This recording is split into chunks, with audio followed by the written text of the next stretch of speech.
Élu le 20 mars dernier à la tête de la République du Bénin, l'homme d'affaires Patrice Guillaume Athanas Talon a été investi ce mercredi pour un mandat de 5 ans en toute sobriété au cours d'une cérémonie au stade de Porto Novo marquée par l'absence de chef d'État et de gouvernement étranger. Devant Dieu, les mânes de nos ancêtres, la nation est devant le peuple béninois, seul détenteur de la souveraineté. Nous, Patrice Athanas Guillaume Talon, président de la République élu conformément aux lois de la République, jurons solennellement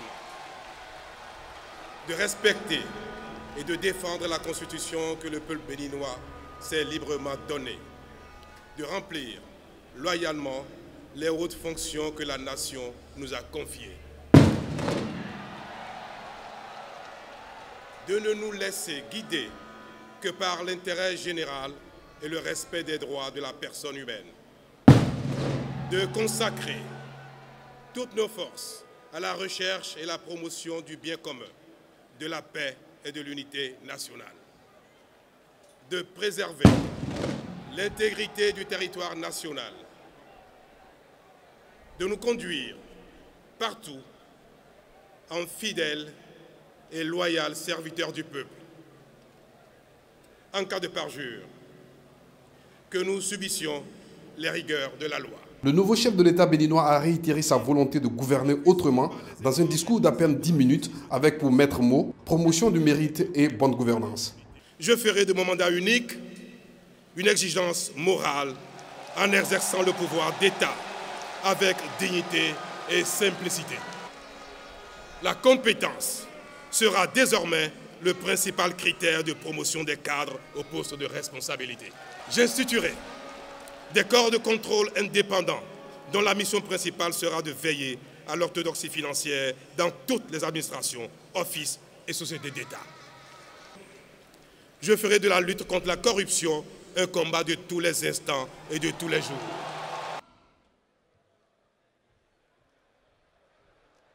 Monsieur le Président de la République,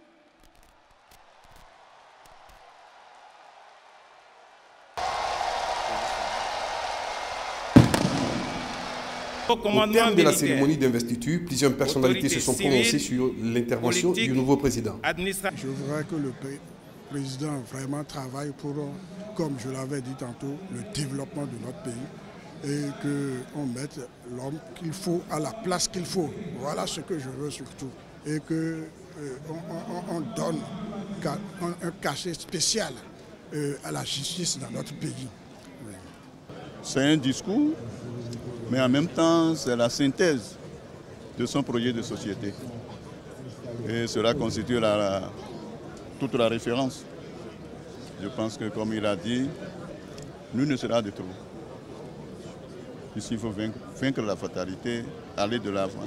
C'est un discours innovateur, mais je crois comprendre aussi que c'est un discours révolutionnaire. Et là, je demanderai à toute la jeunesse béninoise, à toutes les femmes du Bénin, à tous les acteurs politiques d'aider le nouveau président afin qu'il puisse véritablement déployer le programme qu'il a étalé devant le peuple béninois. C'est un discours d'espoir, surtout pour ceux qui, comme nous, sommes dans le secteur agricole. Il a priorisé les prochaines semaines, les prochains mois, les prochaines années en faveur et en direction surtout du monde agricole. Ce qui s'est passé, on peut dire, dans notre pays prouve la vigueur de notre démocratie. Et également, on peut dire, la maturité du peuple béninois. Parce que nous l'avons fait dans le passé et nous sommes en train de montrer au monde entier ce dont nous sommes capables. Alors, je crois que le nouveau président est dans la même ligne que ce qui s'est passé à la conférence nationale.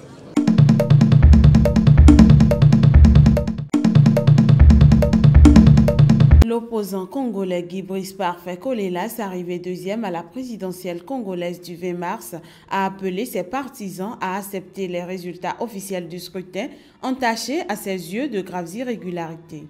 Moi, Brice Parfait Kolelas, que je ne verse pas dans la polémique. Et j'accepte le verdict, quoique discutable, de la Cour constitutionnelle. C'est avec un cœur serré et plein de tristesse que je m'adresse à tous ceux qui m'ont fait confiance.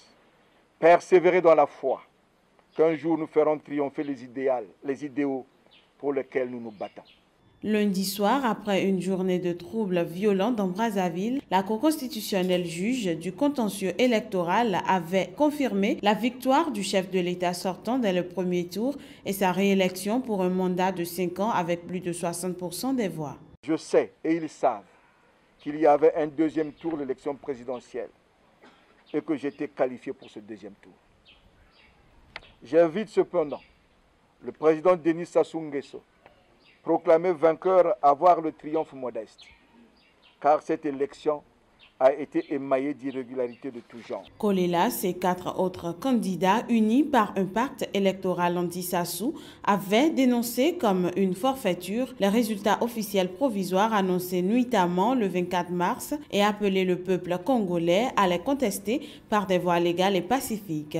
La Cour constitutionnelle a rejeté le recours déposé par Kolelas le 29 mars, arguant qu'il n'avait pas été déposé dans le temps, ce que dément formellement l'opposant, affirmant que la Cour a compté comme des jours ouvrés le dimanche et le lundi de Pâques pour ne pas examiner sa requête.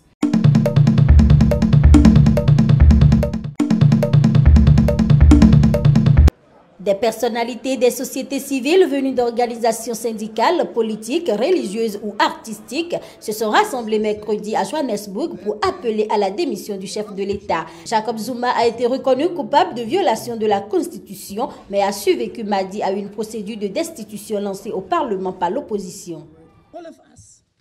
Nous devons tous nous réveiller et réparer ce qui se passe sous nos yeux, sinon l'histoire aura le droit de nous juger. Je n'avais jamais imaginé que je m'élèverais en public pour dire à quel point je suis triste de voir ce qui se passe au sein du Parlement, des gens pour lesquels j'ai voté, qui ont aujourd'hui ces comportements indignes et affligeants. C'est juste choquant. Malgré la procédure de destitution lancée par l'opposition qui l'accuse d'être, je cite, un escroc et le cancer de la politique, Jacob Zuma est encore en poste grâce notamment au soutien du Parlement dominé par les parlementaires, membres de son parti, l'ANC. Cette campagne pour que Jacob Zuma fasse ce qu'il faut et démissionne ne s'arrêtera pas jusqu'à ce que la tête pourrie ne soit remplacée. Et lorsque nous aurons réussi, nous devons rester vigilants pour qu'un voleur ne soit pas remplacé par un autre voleur.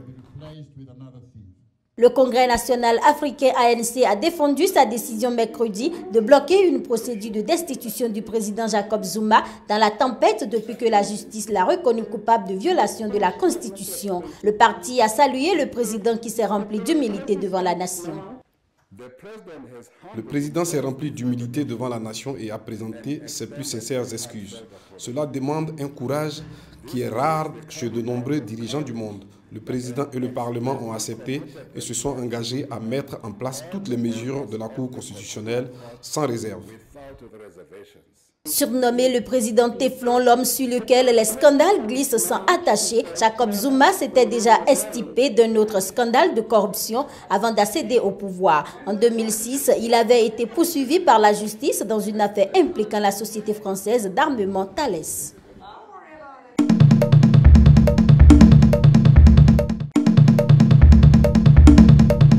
Au pouvoir depuis 1999, le président djiboutien Ismaël Omar Guelleh est quasiment sûr d'être réélu pour un 4e mandat vendredi. L'opposition part diviser, la coalition de l'Union pour le salut national, USN, n'ayant pas réussi à s'accorder sur une stratégie à adopter.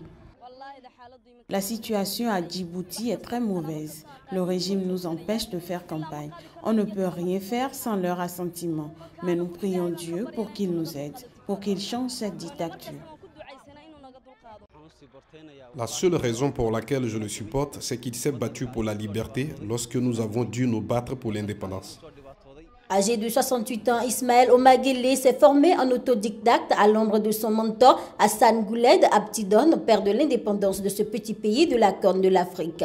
Sous son impulsion, Djibouti a multiplié ces derniers temps les grands projets d'infrastructure, pour beaucoup financés par la Chine et destinés à en faire le hub commercial de la région.